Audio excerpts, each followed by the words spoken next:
Right, year 10. So some good news for you, or maybe some good news for some of you, is this is the last lesson or the last chunk of knowledge for the Elizabeth module. So after today's session, there'll be no more new knowledge on Elizabeth needed. Okay. So the next one we'll do after this, we'll be looking at trying to put everything together and hopefully try and link it to a few exam questions. Don't panic. I'm not going to make you do exam questions just yet. So hopefully it's all made sense so far. As always, please ask if you're not sure. One more small thing. If you've still not joined the Google Classroom, can you make sure that you use the link that I sent through to your school email? I think some people are trying to access it via their personal email and it won't let you because it has to be linked to the school account. Right, so let me, as always, share with you PowerPoint. Perfect. Right, so this lesson, this final one, is all about the colonization of America. Okay, a small part of it. So if you're still not sure about the last session and Drake's circumnavigation, or you want to recap it, there's a video there for you. Literally, it's 10 minutes between 8 minutes 50 and 19 minutes, and try and write down as many facts as you can from what you see. Okay, so that 10-minute little clip has got loads and loads of facts and knowledge in there. So the big picture about where we're at so far. So what we've done for the past few sessions since lockdown has been poverty, the reaction to poverty, education. We did a bit of pastimes before that.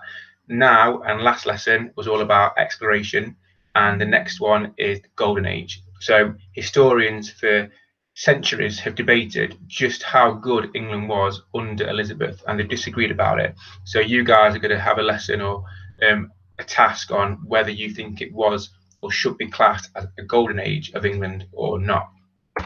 So the first question for this session is this: why was the colonization of Virginia significant? So just to start off, a few basics. A colony is where one country sends people over and controls another country or another part of the country. So what we're talking about in this session is where England under Elizabeth tried to colonize, take over a small part of America. Okay, so we send over supplies, people, resources, hopefully to grow crops, and eventually families will multiply there and they'll take over more and more land. So why would you want to do that? Well, A, it adds prestige that you're doing something that other countries aren't. B, from that land you can get things that we can't get in this country, things like sugar, tobacco, and then unfortunately things like slaves eventually.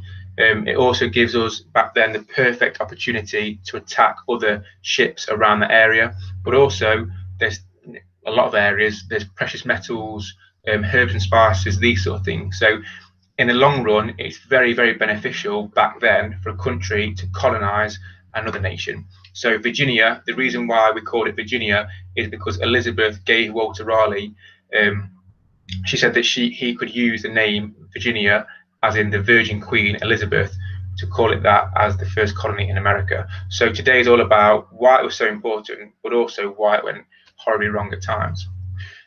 So very quickly before I get on with this, if I were you, I'd write this bit down. Okay, this is a little bit confusing, but there's a reason why I've circled one of those dates. Okay, so from 1578 to 1590, you can see there, that's a timeline we're going to follow. Now, although all those dates are important, the most important one on there by far is 1585. Okay, as we'll see in a minute, there was two main voyages that took place, and both went wrong for one reason or another. And as an exam question, you're more likely going to get a question about the 1585 one, okay? Because there's a lot in the textbook, there's a lot in the spec that goes into why that voyage in 1585 goes so wrong, okay? So if I were you, I'd write them all down, but I'd put a star next to 1585 and 1587. But for the majority of this lesson, we're going to focus on 1585. So we'll come back to that in a second. So activity one is dead simple, okay? So these are all reasons, okay? All reasons as to why we chose North America, in particular, that place called Virginia. Now, it wasn't called Virginia at that time, okay? It's actually, if you looked at a modern map of America today, it's actually where North Carolina is. And I will show you a a map of that in a second. But around the outside, they're all reasons why we chose to take that part of America. You can see there it's close to Spanish colonies. It's also to rival Spanish Empire. It's to encourage further colonies. It's a base for pirates, tobacco, sugar, all these reasons. So all I want to do is to read through them and to summarize in one paragraph why we chose North America, in particular Virginia, as the place to colonize. So the glossary, just very quickly, and again, these words will make a lot more sense when you actually do the work. The New World we know by now, the New World just refers to North and South America because it had been newly discovered. Okay, so we're going to focus today on North America, but it's all known as the New World. Now, Roanoke, okay, if in the textbook or if I refer to it, or anything you see, if it's referred to as Roanoke, it just means Virginia. Okay, it's the same place. We call it Virginia. It was actually known as Roanoke. So all it is present day North Carolina, right on the East Coast. Now, Croatoan, this is an interesting bit. So I don't want to give too much away now, but the second voyage that set sail for Virginia in 1587, when they land there and when they start to colonize the area, 3 years later, they come back to see how they're getting on, and the whole village, the people, the supplies, the crops, everything has completely disappeared, and all they've left behind is one piece of wood with CRO scribed into the wood. Now, what we think is that that was their way of telling the English people who came back that they had been absorbed into the local tribe, okay, and that was a nearby village called Croatoan, okay. An empire is when one country owns lots of colonies, that becomes their empire, and circumnavigate, that means when you go all around the world, referring to Drake, circumnavigation of the world. So yeah, back to this one. So it takes a little bit of explaining, but once you get your head around this, it'll all make sense. So 1578, Sir Humphrey Gilbert is the first person to try and colonize North America in Elizabethan times.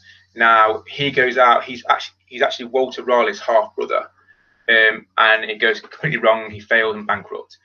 In between that and his next voyage, that's when Drake circumnavigates the world and comes back with these amazing tales of Nova Albion. Okay, remember, Nova Albion is that part of North America which Drake lands on, and the local Native Americans are so welcoming to him. They almost treat him like a king. And so when Drake comes back with these amazing tales of all the resources and the people and all that, people believe that this is our English destiny to take over parts of North America. Now, in 1583, hearing about this, Gilbert tries again, but unfortunately dies on the way back. So, even though the first couple of voyages have gone horribly wrong, Elizabeth gives one of her court favourites, one of her absolute favourites of all time, Walter Raleigh, the opportunity to start planning to colonise North America again, the east coast part of Virginia. And Raleigh's job, he's not actually, and this is something that students sometimes get wrong, he never actually goes on the voyages himself. Okay, he plans them, he partly funds them, he organises them, but he never actually sets foot on the boats that goes to North America. Why? Because Elizabeth needed her best minds, her best people close to her, and she couldn't afford to lose him. Okay, the journey would have taken months, and if she lost him, especially with the war with Spain starting to hot up, then she needed her best men there to help her fight against Spain. Now, in lessons, as I always tell you, I often make one mistake only. And the slight incy-wincy mistake I made last session was I told you that when Drake got back from the circumnavigation, he asked where Elizabeth was because he was scared about she might have been killed in the Armada. Okay, I got my date slightly wrong. I got one number wrong in it. It's not. Drake comes back in 1580. When Raleigh's expedition goes, the second one in 1587, that's when the Armada starts the next year in 1588. So don't worry, it was only a teensy-weensy little mistake. So Drake does not circumnavigate the world during the Armada. So when Raleigh in 1584 sends out a fact-finding mission, now when he sends out this fact-finding mission, he wants to find out, first of all, what the locals are like. Okay, will they be accepting of English people? What can be grown there? How much space there is? Is the land fertile? All these sort of questions. Now, when that mission, when that small crew come back, they bring with them not only these stories of rich, fertile land and tobacco and all these amazing things, they also bring back with them 2 local native Indians. Okay, now their names are Wanchese and Manchio. Okay, now they are from the Algonquin tribe. So when they come back, these 2 men are absolutely gold dust to the English, because think about it, they can now use those 2 men to use translations from their local tribe language to English and vice versa. And then also they can teach the English more about the land and talking to the locals and how it might work. So all this is enough for Elizabeth to put some supplies and some ships to one side. Raleigh then tries to drum up more support and more funding, and finally by 1585 he's got enough to go on that first voyage out towards North Carolina, or back then he was going to call it Virginia. Now in 1585, unfortunately, it goes horribly wrong for many, many reasons. Okay, one of the boats crashes, which meant that all the water comes into the hulk of the ship and it ruins the seed grain, which means they can't plant crops. All the boats leave too late to plant seeds when they get there. They're not up for the hard work. They don't get on with the locals. There's tons of reasons about why it all goes wrong. So within a year, they're back in England. Now, still fueled by this, Raleigh believes it's still possible to create a colony. And so in 1587, he sends another group of people. This time, unlike 1585, he sends men, women, and children. Okay, the first time it was just men, but he sends people who were more prepared for the hard work and also prepared to start a family over there. Now, unfortunately, because of the Armada, one of the leaders of the whole expedition, a man called John White, ends up coming back and returns in 1590. And when he returns 3 years later, he's hoping that when he gets there, there'll be rows and rows of crops, there'll be buildings, wooden buildings everywhere. He thinks there'll be a thriving community. He gets there, nothing. Okay, they've completely disappeared. And for centuries, historians have debated what happened to what they now call the lost colony. So hopefully that explains a bit more about it, but you can see 1585 is the key one for today. So I've covered most of this, a little bit of background. Walter Raleigh is the guy that apparently took his cape, his coat jacket off to put over a puddle for Elizabeth. He's also the one that Elizabeth has locked up, because in 1591, I think it is, he ends up marrying Elizabeth's closest friend, her handmaiden, Bess. So everything on there is, I think I've said it all before. Excellent. So the first task for the colonization is a little bit about getting your ideas of what you do. Okay, so the year's 1584 and you've been given a grant by Elizabeth to explore North America. I just want you to jot down a few things of what you might do. So where would you pick and why? When would you set sail? What would you take with you? What sort of skilled people? What about foreign powers who might threaten you? What do you hope to achieve? Okay, just get a few ideas written down, and then we'll see, compare what you've put to what Raleigh came up with in that year. So after that task of getting some ideas going, using pages 91 to 94, you're going to find out exactly how Raleigh prepared for this. Okay, now this was a mammoth task. Not only getting people from England to America was a job in itself, but also you are literally arriving at a barren land. There's nothing there. Okay, there's locals who might not want you there.